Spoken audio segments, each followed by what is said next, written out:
And today I want to talk to you about a topic that is super relevant to me, and I'm guessing is super relevant to many of you as well. It's the topic of singleness. Being single, not having a boyfriend, not having a guy that likes you, just being you. I wonder if that's ever going to be me. Am I just going to be single forever? Hello and welcome to Unreligiously. My name is Lauren and today's video is about singleness and what that actually looks like in the church. How singleness can be used against you and almost can become a humiliating thing. We're gonna be using Girl Defined as our case study. Some of you guys have been getting on me for calling things case studies, and I've seen on Reddit people being like, does she not know what that word means? I guess not, but I'm gonna keep calling it a case study anyway. If you grew up in the church, you know how big of a deal it is to be in a relationship, to have a family, and to really just fulfill your God-given role as a man or a woman, a husband or a wife. This culture around dating and being single and young marriages can put a lot of pressure on young Christians, and as you just saw in that clip from Girl Defined,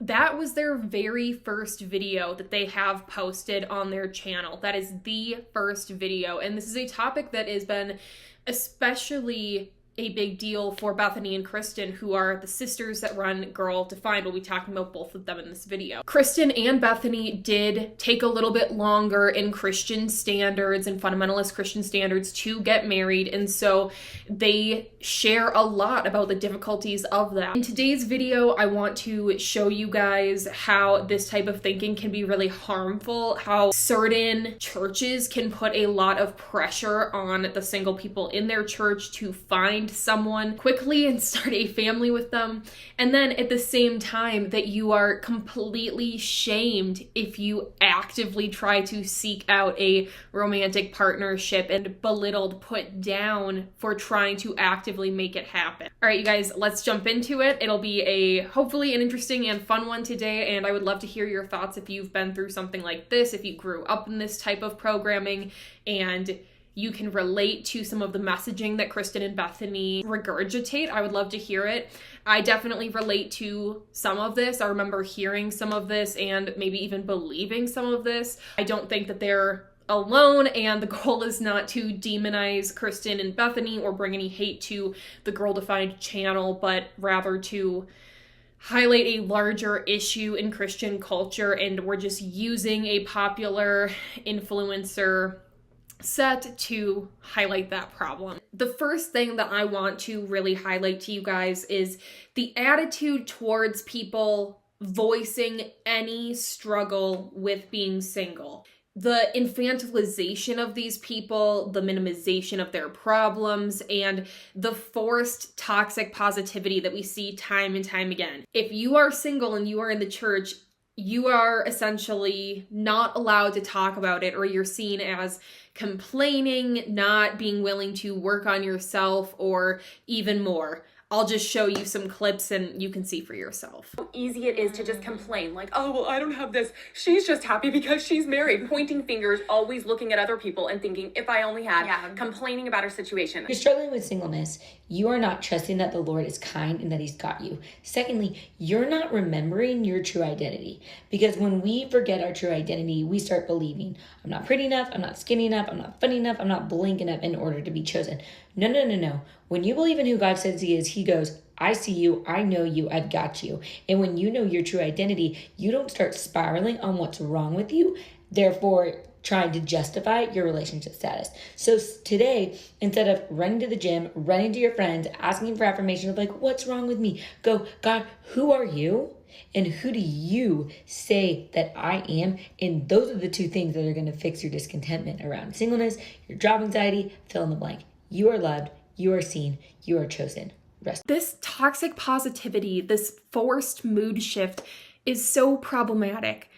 Single people in the church have been screaming and crying out for a long time now, saying that they feel left out and like there's a gap for them. Like their problems have been minimized, and starting off with the very first point, they're not even allowed to talk about their experiences honestly. By sharing their honest experiences, people in the church will take it as them being negative or complaining or not being grateful for the things that God has given them.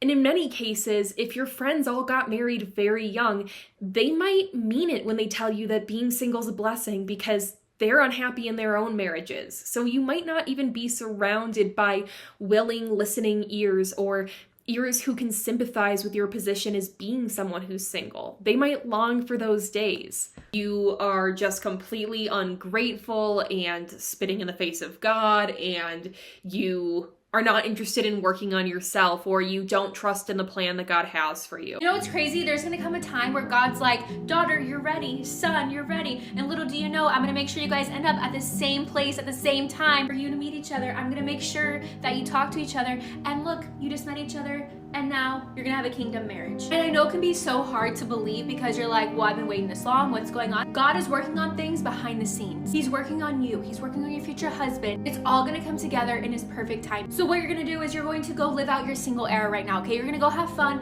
you're gonna go do you, you're gonna go do things that you love to do. You're going to embrace this time because you are not going to get it back. I know it's tough, I know it's hard in the waiting, but that's where faith comes in. That's where obedience in the waiting is going to be worth it because there's a blessing on the other side. You've seen God work miracles in your life in the past and other aspects of your life. He's gonna do the same with your love life. Steward your singleness well right now. Enjoy the time that you have. He's gonna work it out. It's all gonna be just fine. And I love you so much. God loves you more. Not the case. You just are in a system where you're told that you should be already married and having children. And so if you're not, you might want to reach out to your friends for support. But if you're in the church, you're not going to get support. In case you need it, let this be a reminder that it's okay to be a Christian and fall apart sometimes. You know that stupid saying, a Bible that falls apart usually belongs to a person that doesn't? Screw that.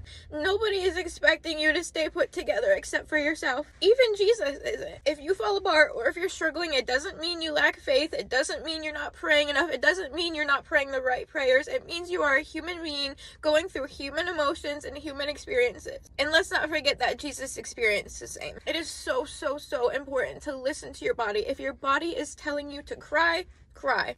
The next thing that I really want to highlight to you is that while they do kind of condemn you for sharing any sort of negative experience and they do force you into this toxic positivity box, they also want you to want it, just in the exact right way, their way, in the exact right amount that they want you to want it. I read a book that actually challenged me to start praying for my future husband. The author was a Christian girl in her kind of like mid to late 20s, so about the age that I am, and she was still single, and she had started praying for her future husband, and she was challenging us to do the same thing. And as I was reading it, the thought really clicked to me like, wow, this is a way that I can actually start serving my future husband even before I know him. I can be praying for him, praying for his character, praying for his safety, his relationship with God. I can actually serve him in this way. Since I was 13 until now, and hopefully into the future, I have been praying for my future husband. If I was pining away after a future marriage, and there have been periods in my life where I've felt more ready than other times, the last thing that would make me feel more at peace with the potential of a lifetime of singlehood in front of me would be the daily practice of praying for my future spouse, who, by the way, we don't know exists. Trusting in the Lord that he'll give me one and that this person does exist. That's not really promised in the Bible either. And when I say it's not really promised, I mean it's not promised at all. The Bible never talks about giving you a spouse or that being a gift or something that you receive in return for your purity. The whole system is set up to make you want marriage and to make marriage the end goal. You go through purity culture programming, and although I will say that Kristen and Bethany do a good job of saying things like, don't make your whole personality waiting to get married because there is no promise that you will, in fact, get married.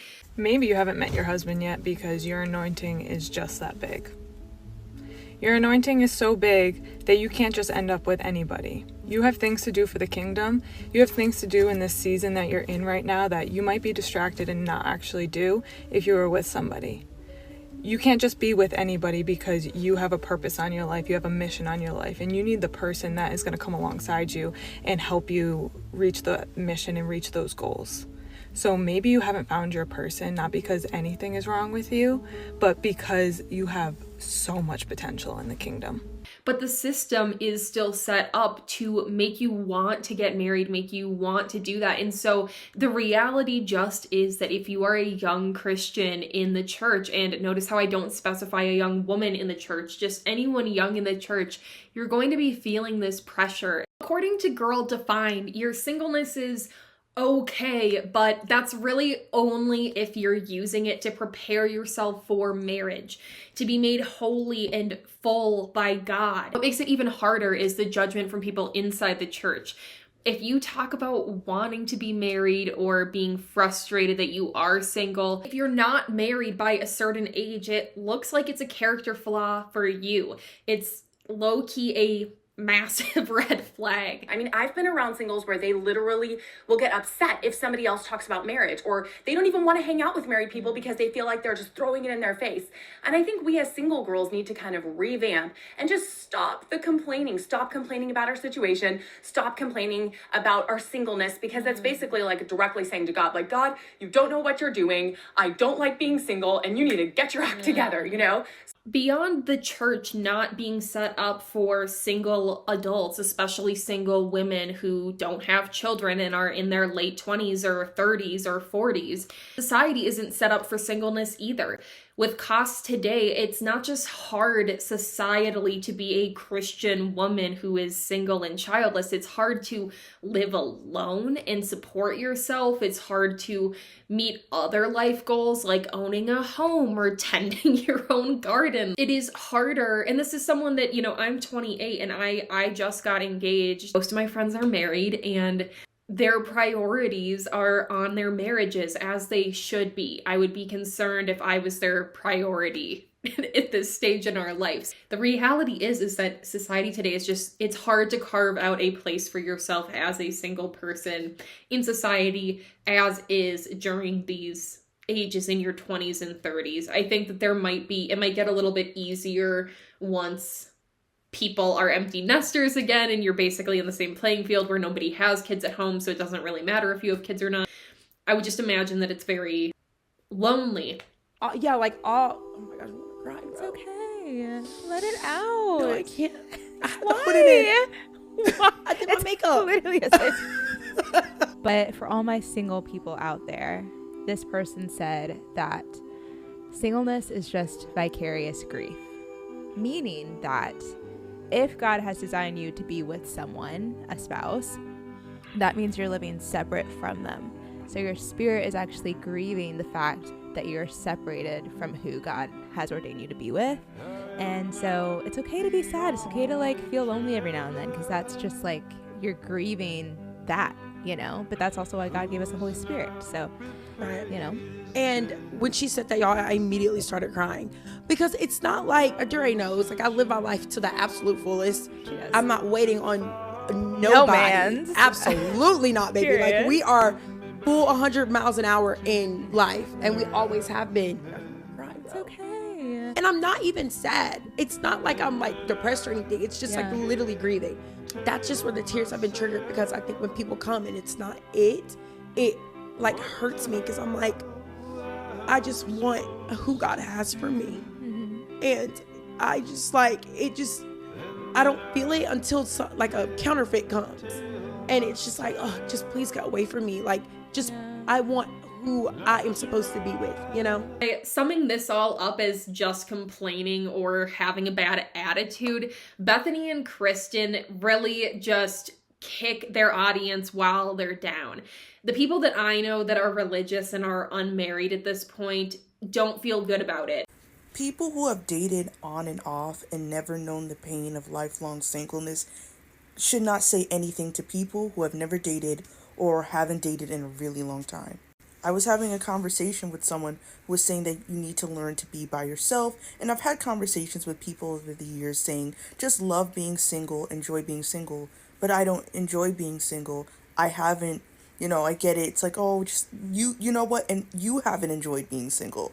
That's the gag is you're telling me to enjoy something that you've never enjoyed. What's happened is you've dated random people and you were filling the pain of the void and the pain of one relationship with another, and you kept doing that till you got exhausted because you weren't really healed, and you're going into these relationships unhealed. But it was better to do that and deal with chronic heartbreak than it was to deal with the singleness. And then when you couldn't deal with that heartbreak, you decided to be alone to get yourself together mentally. Now you want to turn around and tell the people who have never dated or haven't dated in a really long time to make peace with something you've never made peace with. You didn't actually make peace with singleness. You just got tired of heartbreak. So please do us a favor and please keep your opinions to yourself, okay? You like to vent about being in a relationship that doesn't work because you're not waiting on God to bring the right person. Then you want to vent about, self-discovery and this and that. And then when we say, well, we've been single, like for me, I'm 24. I've never dated, right?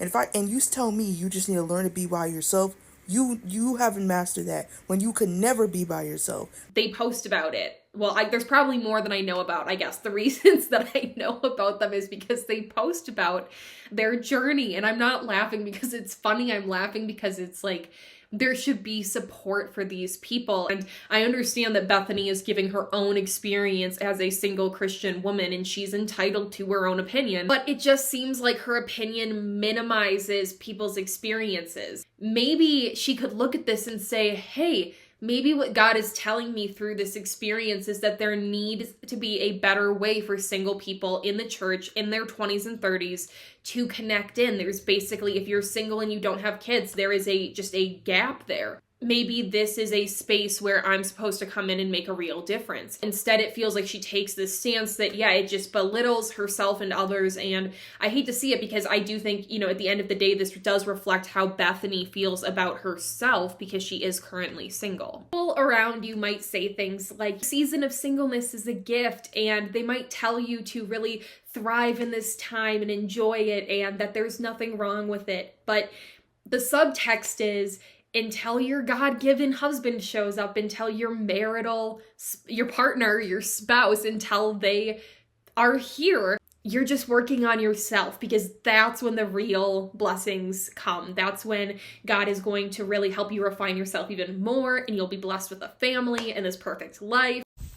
I'm a single Christian.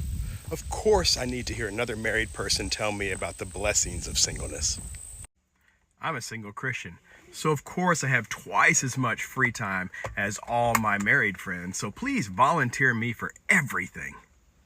I'm a single Christian. Of course I want to join your weird, kind of creepy singles group that you started at church. I'm a single Christian. Of course I'm encouraged when you talk about your struggle with celibacy. Those 2 years between puberty and your marriage must have been really difficult. I'm a single Christian. Of course I want you to try to set me up with everybody that comes into the church. That's not awkward at all. They might share stories about how they longed for marriage and try to compare it to your situation. They might have talked about how hard it was for them to wait and try to give you hope in that way, or how they had to just trust God's plan and timing for their life. I asked ChatGPT if the devil was trying to make a girl in her waiting season grow weary, what would he do? And the answers are insane. 1, whisper God forgot about you. He would try to convince her that God is late, distant, or silent, twisting delay into abandonment.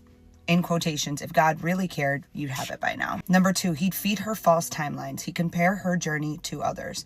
Look at her. She already has what you've already been praying for. This leads to frustration and the urge to rush God's process. Number 3, he'd tempt her to settle. He'd nudge her to lower her standards or give in to counterfeit relationships. Number 4, he'd exhaust her with overthinking. Endless loops of what am I doing wrong, or did I miss God's voice? Overanalyzing keeps her stuck and spiritually drained. Number 5, steal joy in the present. He'd blind her to the blessings of today by constantly pointing to what she doesn't have. This keeps her discontent, disconnected, and discouraged. Number 6, he'd isolate her. He tried to make her withdraw from community. Loneliness amplifies weariness.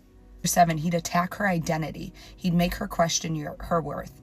Anything to disconnect her from the truth of who she is in Christ. I don't know about you, but these resonated with me so much, and I don't know much about sports, but one thing I do know is you need to know your opponent.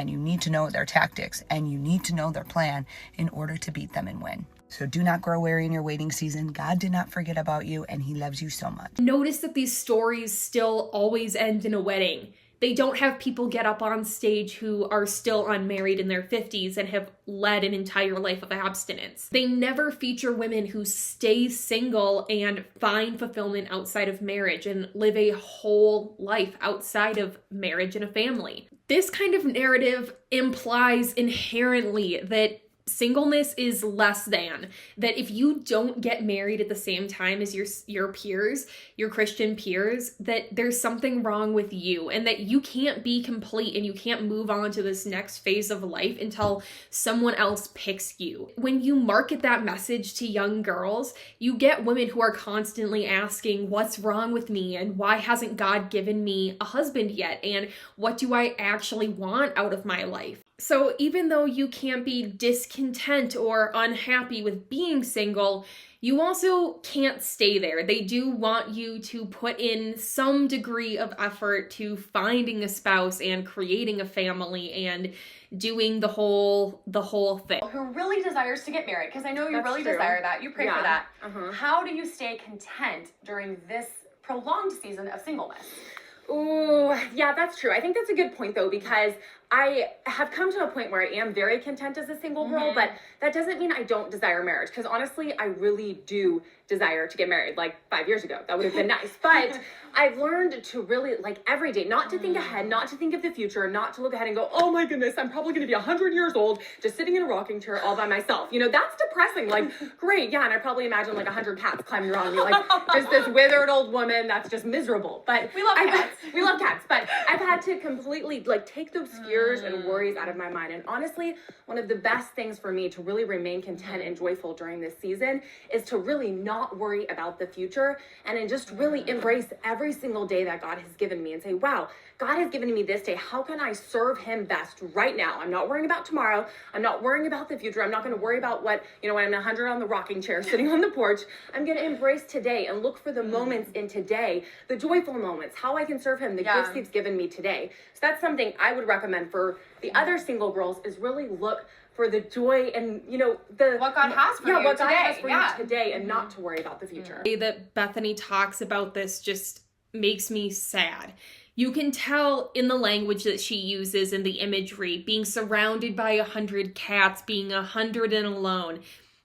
You know, at this point, we know that Bethany did get married and she's married today. Bethany doesn't end up alone and surrounded by 100 cats. This Bethany, the one that you just watched the clip of, she doesn't know the future and she doesn't know that she will get married, and she's speaking that into the world as something that she's saying she's moved on from, but you can hear that it is a real fear in her mind. It's something that has actually concerned her and taken up space. It causes a crisis for many singles throughout the church. Side note, a lot of Christians will quote that passage from Paul where they say that singleness is a gift because you can serve God without distractions and just focus solely on the Lord. Singleness isn't a problem and it's not a disease. It's actually a blessing. It's okay to be single. It's okay to remain single. Paul did great things for the gospel's sake, and he was single his entire life. We think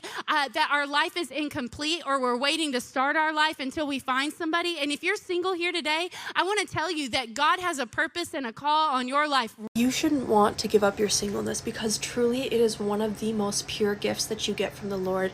And what you need to realize is that the only person who's in a rush is you. God has a timeline. His will is always going to be done, but it's whether or not you're going to enjoy the season that you're in. Are you going to constantly think about Fridays when it's only a Sunday? Are you constantly going to think about the winter time when it's summertime? If you're doing that, you're missing all of the moments that are in front of you, and you're gonna miss all of the goodness and the gifts that he gives you each and every single day. This is such a time for you to just enjoy getting to know who you are and enjoy getting to know the Lord, and really dive deeper into scripture and everything that he has to offer you. He's going to bless you immensely. It's whether or not you're going to grow in this season while you're alone.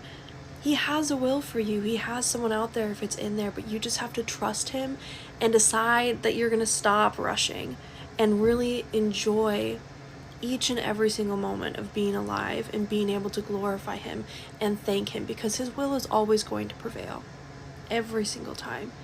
It's just, are you going to grow with him while he's also growing someone else for you? I think it's a little undermining to sum it up as a gift.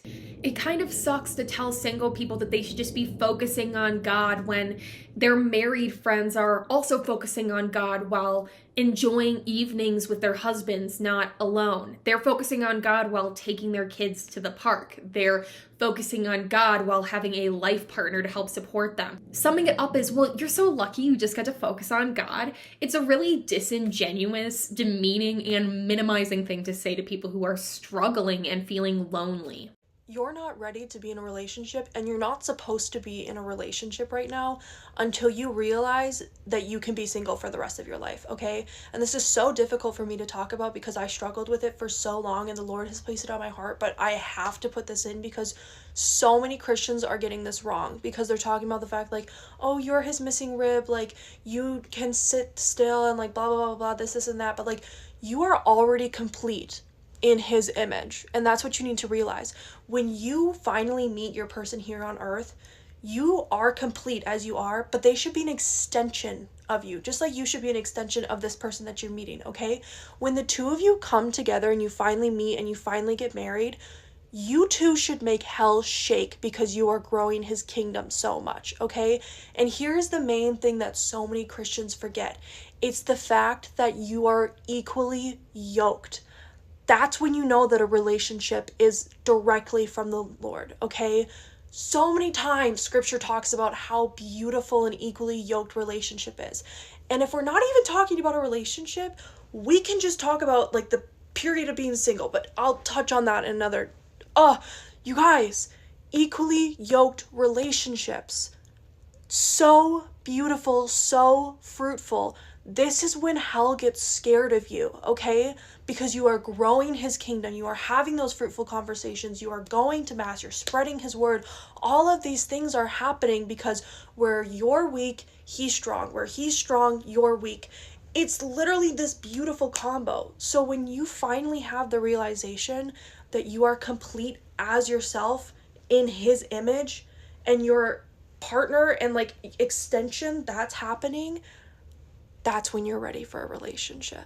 So continue to pray for this person, but continue to live and realize like you are perfect, you are beautiful, you are made in his image, you are exactly where you're supposed to be, but don't stand dormant waiting for someone to come along and thinking that they're going to complete you. This is the trap that they put you in. First, you're put down for not wanting to be single, but then you have to want to be in a relationship. That dynamic right there already doesn't work, contradict one another. Then contentment really looks a little ambiguous, let's be honest. They're not actually describing a happy, full life. And yeah, they do talk a lot about things like not putting off your life, meaning like continue to work on yourself, but they don't say things like get your PhDs or like invest in your career, or your passions, or your hobbies. Their advice is to really invest in your character so that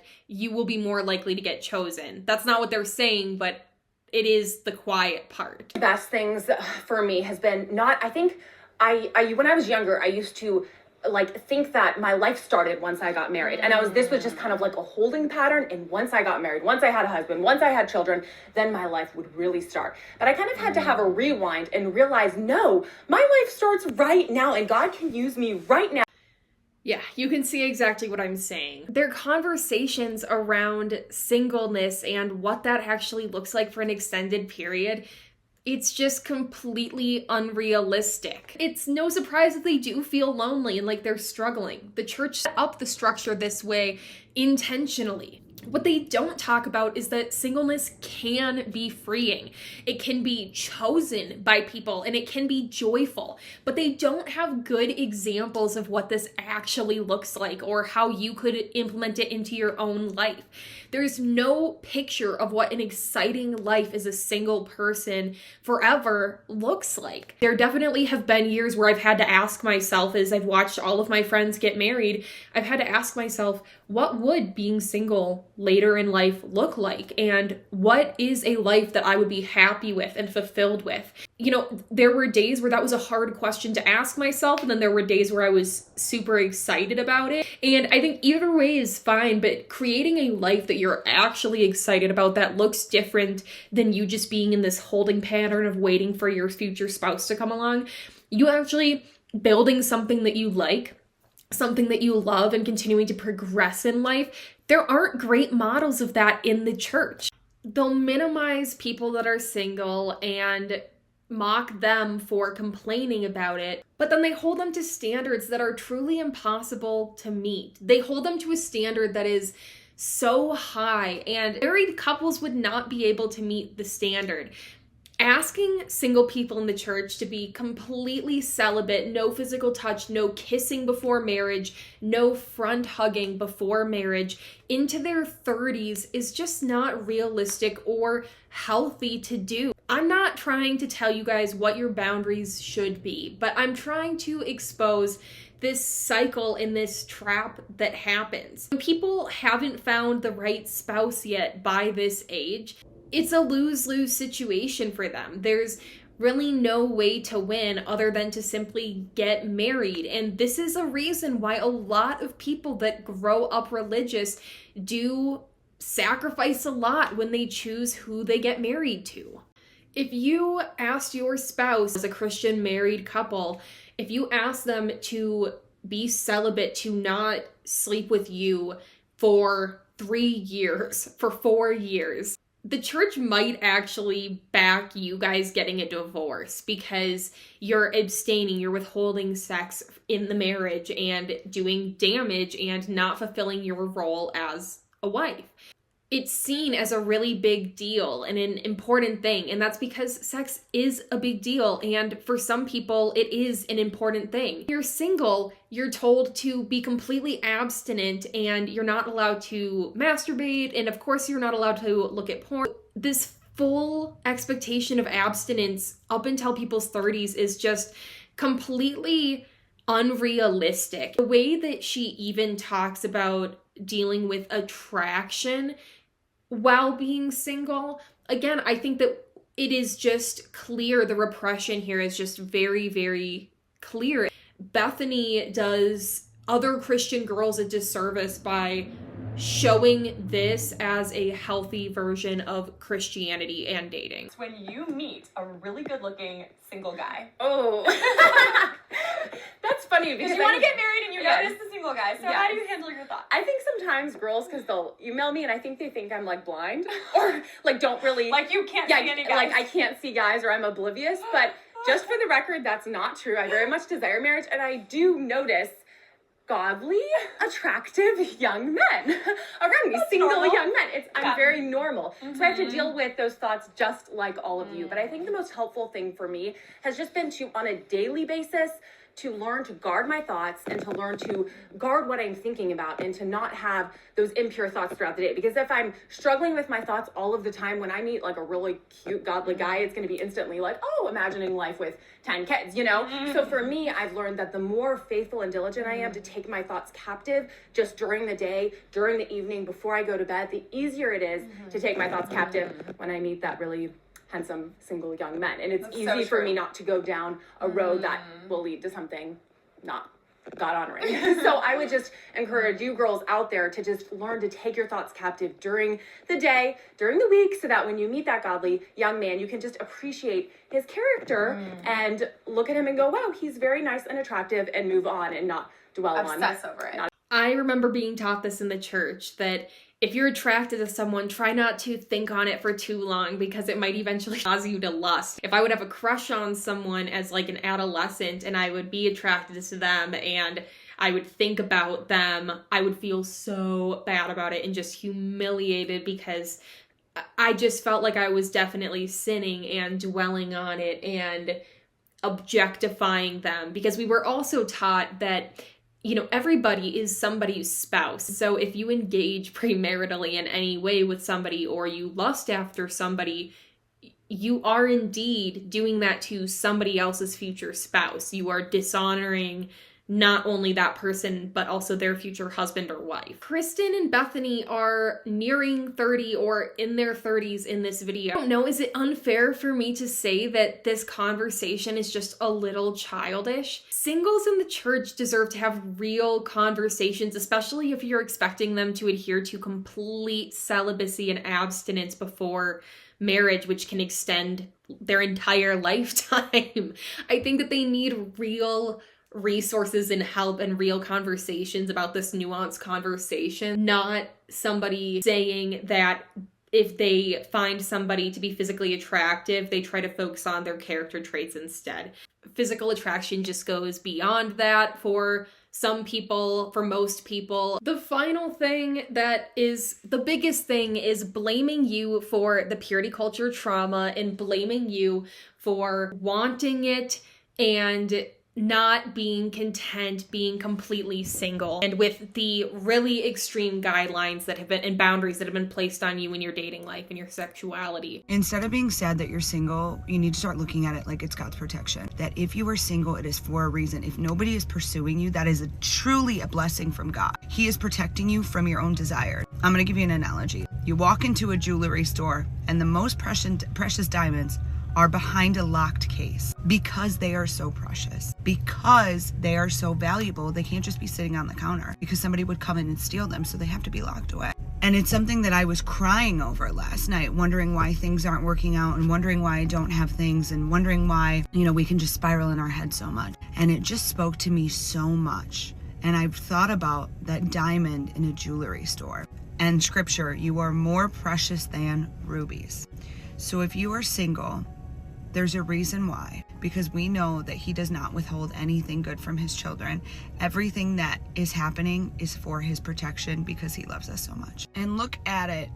You're fed this purity culture programming your whole life. And then as you get older, you start to be sold this lie that you're sexually broken and that you need help. And the church monetizes that. And I have a video out on that as well that you should go watch. You're already at a tough point and you're just doing what the church has told you. You've actually been doing everything right. Maybe you continue to do everything right. Maybe you don't voice how hard it genuinely is to be single this late in life compared to your peers. Maybe you don't talk about how devastated you feel about not having started the family that you had always envisioned you would have. Maybe you don't feel that way, but then to make fun of people for believing the promise. The Bible didn't tell people that they would be given a husband, but pastors quote verses like, "For I know the plans I have for you, plans to help you and not to harm you." Especially if you grew up in this culture, they would quote verses at you that would tell you God wants the best for you, and the best thing for most people is to be married. And you might have sat there like me and gone, well, the best thing for me can't be to die alone. Like literally, that can't be the best thing for me. You assume you're kind of promised it by way of these verses that are misused. Yeah, it's not in the Bible, okay? We know that now, but the fact of the matter is that at this point, by the time that you have really dug down and figured this out, you're in your 30s and your 20s are gone. And their response, what is their response? Is it to respond with empathy and kindness and compassion? Pure. I'm still a virgin. I'm saving sex for marriage. I'm living totally countercultural and I'm growing up and God hasn't given me a husband. Like, what's the deal? I thought if I stayed pure, God would give me a husband. Like, I'm trying to do the right thing. Why is God holding out on me? Why isn't he giving this to me? I'm super disappointed. Like, maybe I should have just thrown that away anyways. Maybe I should have just had sex before marriage. Maybe I should have been more like the culture because it's not panning out. I'm not getting the reward I thought that I was supposed to get for staying pure. And when I hear this, I start to think, that's basically viewing God kind of like a vending machine, like saying, hey, God, I'm going to save sex for marriage. All right, I'm going to put that in. All right, now a husband needs to come out. That's my reward. That's my deal. Okay, I'm going to do this. Okay, you give me this. And it's basically viewing God in a way that says, I do this, I get this. Not I do this because I want to obey you, because I want to honor you. The problem isn't that Girl Defined promotes marriage. Obviously, I do think most people end up wanting to get married, and most people do statistically end up getting married. There's nothing wrong with that. I myself am choosing to get married. But the problem is that Girl Defined and others like them make everything else seem like a spiritual failure. Like this is the top level that you're trying to reach, the final step in life.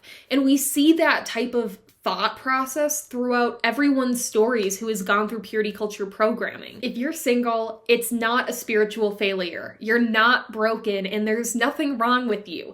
It doesn't have to mean that you're waiting. It can mean that you're just living your life, and that matters too. If you're watching this and you feel like you're behind because you haven't made that milestone quite yet, just know that your worth was never based on a timeline, and I know that it can be lonely and hard, and I'm sorry, and I'm just gonna leave it at that. I'm not gonna give you some wishy-washy advice. Continue to invest in yourself and love yourself, and yeah, I wish you guys the best. Now, I want to show you guys a clip of Bethany where she talks about meeting the person, David, that she ends up marrying.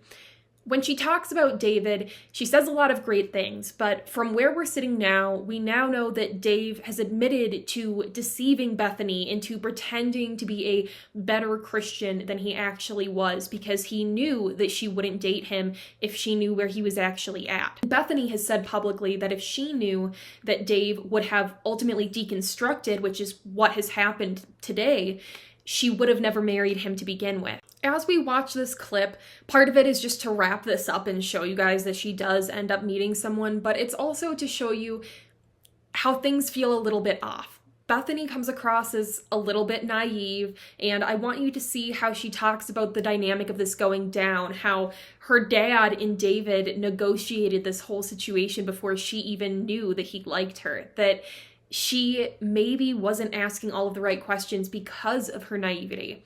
So let's just dive in and then we'll chat about it more afterwards. Excited about, and some of you may have caught on to it, but I'm hoping that today I can clarify for everyone and share with you something super exciting and personal that's been going on in my life. So I have had a friend for the past several years, and I actually met him. His name's David. I met him several years ago, like I don't even know, like 6 years ago, 5 years ago, I don't even know what it was. But I met him, didn't think a thing about it, met his whole family, super sweet, not even on my radar, just like, there's this guy at church, great, not even thinking anything about it. Well, fast forward to about 2 years ago, and our circle of friends kind of interconnected again, and we got connected again as friends and really started becoming actual friends for the first time. Instead of being acquaintances, we started to become friends. He kind of started to notice me in a different sort of way and began praying about the potential and possibility of a relationship with me. And I was totally oblivious to all of this. Didn't know that I was on his mind really, or that I was like that much in his thought. And so I'm like, we have a lot of fun together. We have a lot in common, similar passions and interests, love for Jesus, all of those things, but didn't know that I was really that much on his mind. I guess a few months ago, he went to my dad actually, and he said that he told him that he was super, super interested in me. And he just wanted to kind of, run it by my dad, just see what he thought, and just really kind of approach him first, just to kind of, do things in a way that, he just wanted to kind of cover all his bases, I guess, and make sure that he wasn't doing anything that was, I don't know, seemed sneaky in any way. My dad at that time was like, it's not actually, like they both kind of agreed it wasn't the best time just because of some other stuff going on and just busyness and things like that in my life. And so I still had no idea that he was interested. And so finally, maybe a month or so more went by, and he was really ready, like, I really feel like it's the right time. And my dad's like, I think it's the right time. I think it's time for you to talk to her. And so David called me and said, even though we live in the same city, he called me and said, hey, I would really love to take you to dinner because I have something I'd like to talk about with you. And by now, I was really excited about the idea of being in a potential relationship with him. We had become such good friends in group settings, and I just really admired him. I really admired a lot of qualities that I saw in him. Relationship with him, and I said yes, that I would love to be in a relationship with him and get to know him on a more intentional level, something we couldn't do as just friends, really. You can only go so far as friends without it getting awkward, like, okay, we're kind of in a relationship, but not really. It's hard to watch knowing how things went down now. I genuinely wish the best for Dave and Bethany. I don't hope they get divorced. I don't hope that they run away from each other. I hope that they find happiness together. But the reality is that this system is what made Dave feel like there was pressure to behave a certain way and act out a certain type of relationship with God. And the reason that Bethany is single for so long and then ended up with a person who was not at all what she ended up really wanting was, again, because of this structure. It's not because Dave is wrong or bad, and it's not because Bethany is wrong or bad.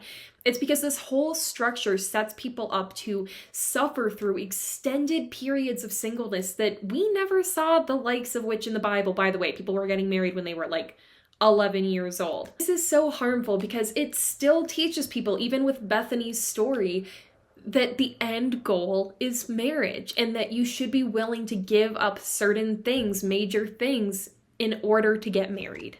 There's something uniquely painful about waiting, especially when it comes to waiting for love.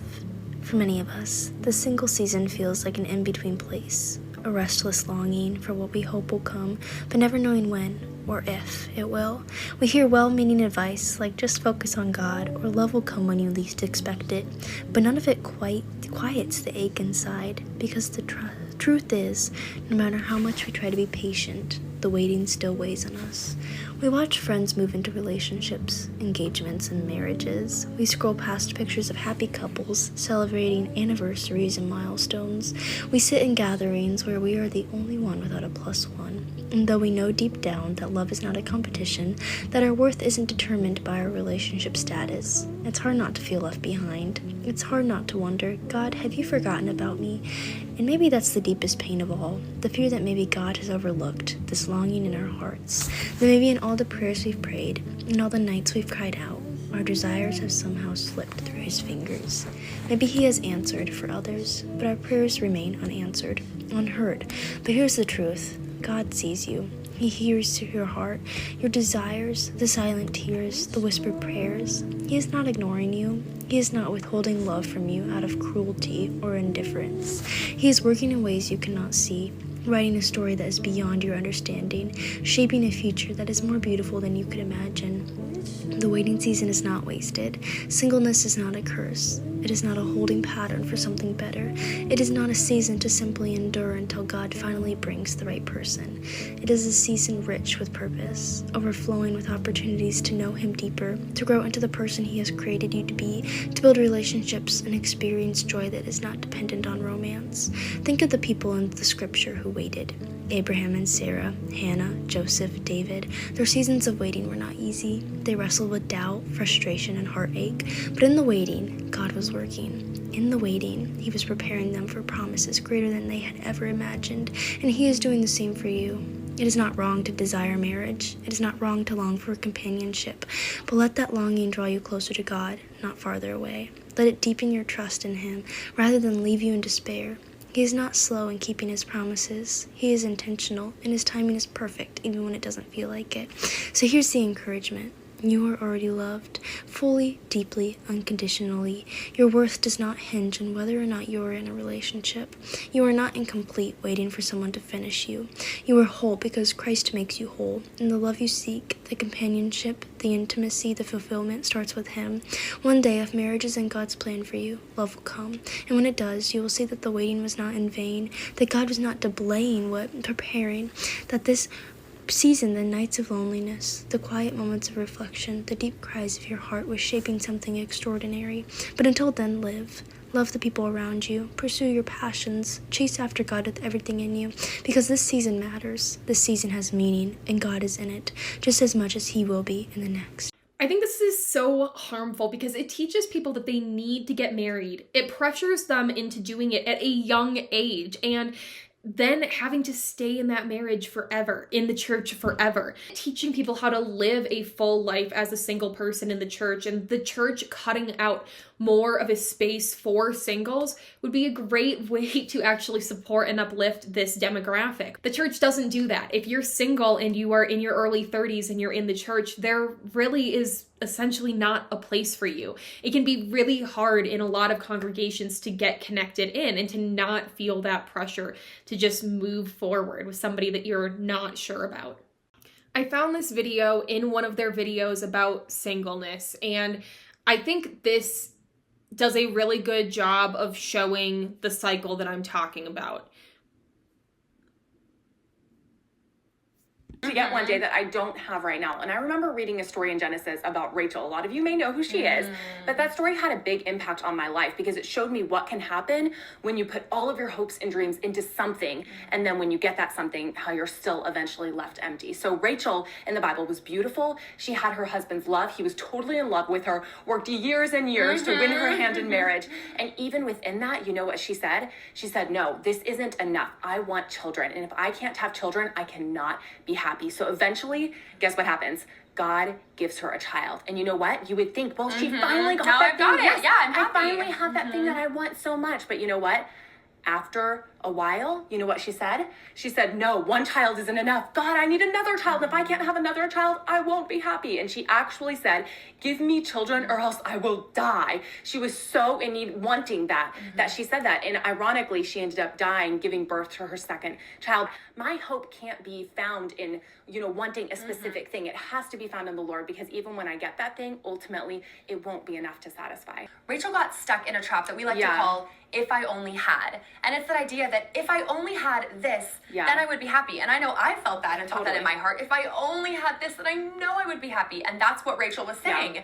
Some of you might be thinking, if I only got married, then I'd be happy. If only God brought the most handsome godly man into my life, then I would be happy. If only I could have children, then I would be happy. If only I could go to college, then I would be happy. If only I had better parents, then I would be happy. If only I didn't have this sibling, then I would be happy.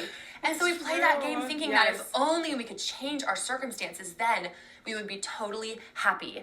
They talk about Rachel, a woman who wanted kids, and she cried out to God and asked for kids. It's something that Christian women are supposed to want. You're told by the church from basically as soon as you come out of the womb that you are supposed to be a wife and a mother. That is your God-given right. And that even if you can't have kids, you should adopt them or find a way to make it happen. Or if you don't want kids, that is a character flaw that you need to work on in yourself. This is something that they tell you to want, and that they tell you is just this innate desire in all women, even though that's obviously not true. Despite that, they still kind of are against Rachel and blame her for this desire when she gets killed. They lack compassion when she dies in childbirth. When God gives her her wish, she ends up dying.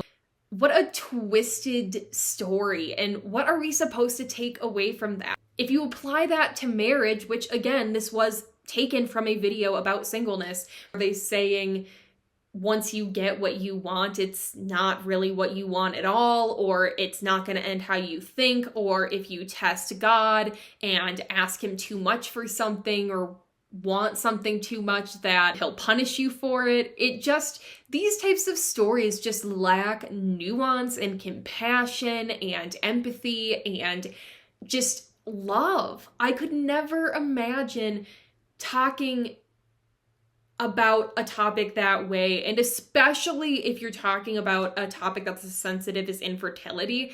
We're not going to even get into how horrific it is to talk about it in that obvious application, but since today's video and that video was about singleness, it still is horrific. It still is terrible, and it just makes these single people feel like they're less than. And again, who does that benefit? Who does it benefit when single people feel pressured to just get married and find someone at church? The church benefits. You stay in the church longer. You're more likely to raise your kids in church. You're more likely to stay if you marry someone else in the church and continue on. This pressure is misplaced and it's wrong. And you can see how advice like this and weird, fucked up stories like that just make people feel even worse. All right, you guys, thank you so much for watching. I really appreciate all of you liking and leaving such thoughtful comments. I keep saying it in all of my videos, and I feel like I have to keep saying it because it is so true, but it can be hard to find other people to have these types of conversations with. And when I started making these videos about 3 months ago, I was just looking for hopefully a few people who they didn't even have to agree with me, just to leave some thoughtful comments so that I could have some people to talk to about these topics. And I've had hundreds of you guys responding back and thousands of you subscribing and liking the videos, and so I really appreciate it. And I literally do have a list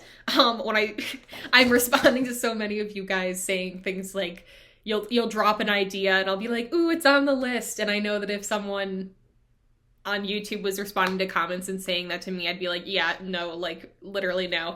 This is like one of many pages, but I'm actually, when you guys comment, I'm screenshotting it and then I'm going through at the end of every day and I am writing it down to look into for later and to cover. So please keep leaving ideas, please keep liking, please keep giving me ideas. It really is super helpful and I do take it really seriously. If you guys do have a story that you want to share, my goal is really ultimately to start highlighting you guys. Any journey that you've been on religiously, that's something that I would love to highlight and share. And so it doesn't have to be super themed like one of these videos. You don't have to come on and say, this is my experience with purity culture and singleness. You could come on and just share, yeah, I grew up in a high control religious group and this is what life looked like. We can talk about it. The point is there's a link in my YouTube description, my channel description.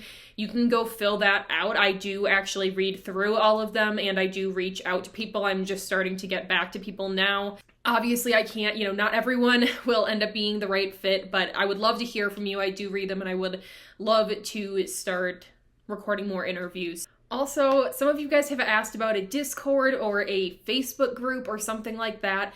I don't have anything like that and I don't know very much about Discord. Let me know if you guys would be interested in a Facebook group. I would love to put something together and it could be a closed group so that you guys can actually comment and share your opinions on things. Also, don't want to just make stuff to make it and try to promote myself. So if you guys think that would be helpful, let me know. If not, let me know, or don't say anything at all. That's fine too. Take your silence as an answer. Yeah, thank you guys so much for watching. If you made it this far, I really, really do appreciate it. And yeah, I'll see you next week. So I think I figured out why women are dating outside the church these days, and it's pretty simple. Because church boys aren't masculine anymore.